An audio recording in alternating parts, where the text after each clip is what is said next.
Well, hello and welcome to the channel. I'm your host, John Dagan, and with me as always it's Johnny. All right, guys, today we're going to go over the Alfa TZ that we're restoring. It's Gary's car, it's number 58, and we're going to concentrate today on the exhaust. So I have the exhaust that the vehicle came in with right here laid out in the parking lot. The front half of this exhaust, I believe to be 100% original. Now these cars originally, the racing versions, which majority of them were, the exhaust came out the side, so it would have exited right here under the car, and it would have been right in the driver's ear. In fact, if you read the accounts from a lot of the period drivers, they complained about how loud it was to drive the car. So a lot of the cars got fitted with a rear muffler, which this could have been sourced from the any 105 car or the street Giulias or something. As you can see, this is much newer back here than the front section, and you can see where it's been spliced together and whatnot. So we could have recreated this exhaust system from scratch for the client. As you can see, the header tubes, these were sand bent. They take pipes and pack them with sand and heat them and hand form them. Modern exhaust headers and systems are bent on a machine, so you can see the bends and they don't always judge for contour. But in an effort to control budget and put something on the car that the client could really drive the car with, put his wife in the car, do events, we opted to purchase a system from a UK-based Alfa Romeo specialist. And we have, the system looks beautiful, the welding is beautiful, it's very heavy duty, everything's polished up, sparkles, and it does not fit the car properly. There's a lot of issues with the fitment on the header. So today, I'm going to take you through what it's going to take to make this system fit correctly. Now, we did contact the manufacturer and went back and forth via email about the concerns. I sent pictures, told them where I thought the fails were or why things didn't work. And I got back responses that I didn't think were really appropriate, like just bolt the whole system together loosely and then tighten all the bolts up and it'll find its home. Or, oh, there's supposed to be a dent in the floor. Some Alphas had a dent in the floor for exhaust clearance. So I'm not naming names here, I'm not pointing fingers, and I will not be charging the client for modifications to this system, but I will be requesting reimbursement from the manufacturer because I feel I gave them every opportunity to help me work through this, and now it's in my hands. So something that was supposed to be a cost-saving item is now being a cost item. So Johnny, we're going to head into 800. Elwood's in there working on the system, and we're going to see what's up. Yeah. All right, guys, so one of the questions I get asked is, why am I putting a car together before I take it apart to restore it? Well, in the case of our Alfa TZ, the exhaust was in really bad condition. We made the decision to buy a already built exhaust kit rather than building one ourselves, which we are capable of. And we fitted it to the car. And guess what? It doesn't fit well. So this is why we put the car together before we take it apart. So let me go ahead and show you the problem we're having here. So as you can see, we got the header bolted up to the engine, and the header comes down, and you'll notice that, which is the center pipes, which becomes the outboard collector, is too high in the car, and it does not line up with the exhaust system flanges properly. The inboard collector, which is the outboard pipes, seems to fit the car well, so we're going to need to modify these center tubes so that the flanges line up correctly and they have the correct height. So I'd like to introduce you to Elwood. Elwood's our head fabricator here, and he's going to be doing the modifications. Can you say hello, Elwood? Hello, from Elwood.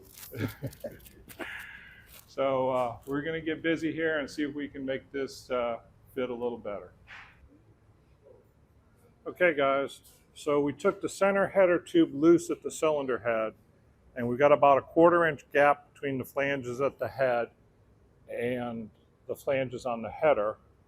And then if you come down here, we've done some manipulation to the center tube and the rest of the system. We've got the system running parallel. We've got good clearance here on the frame for where the rear muffler plugs in. And you can see that the center is bolted up square. But then our outer pipe, which is the center pipes on the head, we now have about a 1/2 inch gap, although they're parallel. So it looks like we're going to do some cutting and welding to get this system on the car properly. All right, so we went ahead and bolted our collector up on the bottom with the center 2 tubes completely loose at the cylinder head. And you can see that we have a 1/2 inch gap here. It's very nice and straight and parallel. So we're hoping that we're going to be able to just add a 1/2 inch of pipe to each of the header tubes and square all this up.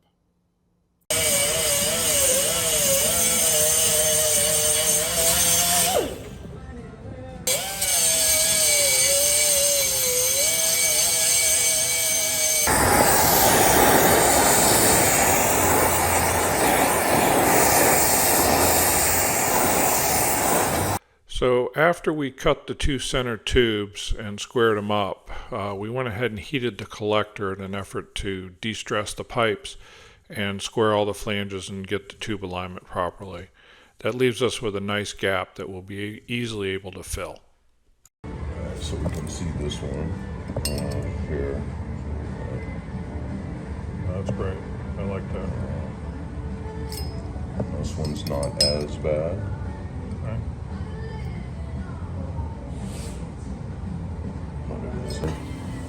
This is the up. You can see that these are under a bit of tension.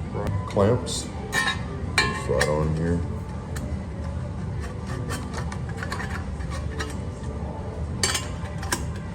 This one will go here.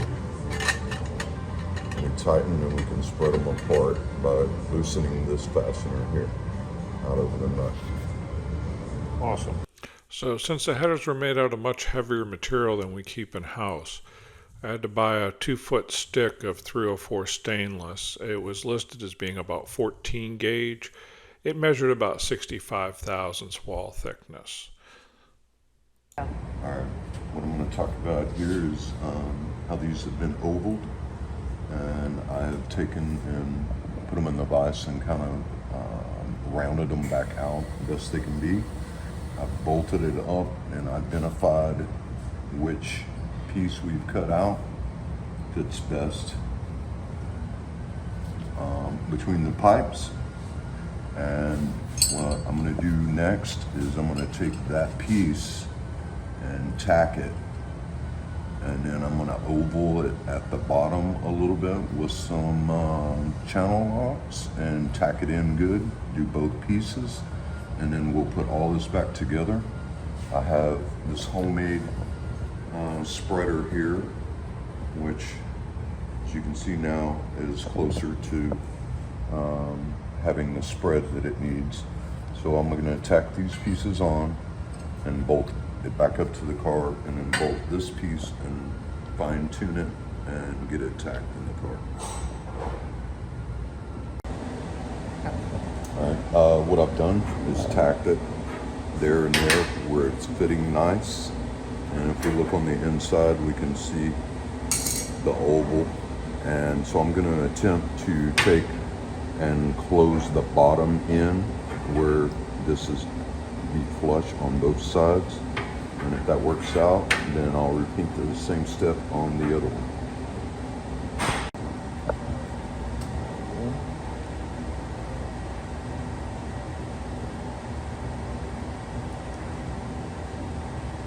In here you can see that the fitment is much more even inside the hole there. So now I'll tack this up, and then I'll move to the other side and do it.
So now here's the header all welded back together. We opted to go ahead and grind all the welds smooth, and we're going to do that with the OEM welds on the two outboard pipes as well, as we're going to have this system coated in a kind of a light gray.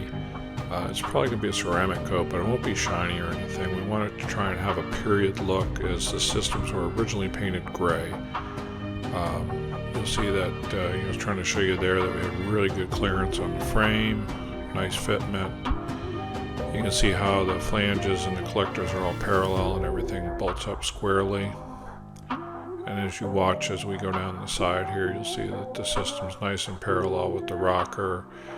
Everything's, sitting level. All the factory hangers, now line up correctly. All the flanges are square.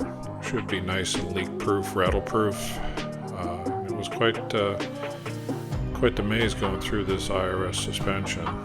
There's another hanger up inside there that you can kind of see, and that was a lot of fun to get your hands up there to put that on. And we're going to go ahead and coat this whole system, so even though it looks really cool, all polished stainless, it's not period correct, and it's going to stand out like a sore thumb on a restored car. Well, guys, I hope you enjoyed our little video on when direct fit doesn't. 1964 Alfa TZ restoration update. I guess it's part 3. So, if you liked the video, give it a like. If you didn't like the video, well, thanks for watching. And if you've watched this long, consider subscribing. It'd really help us out. And Johnny and I will see you on the next one.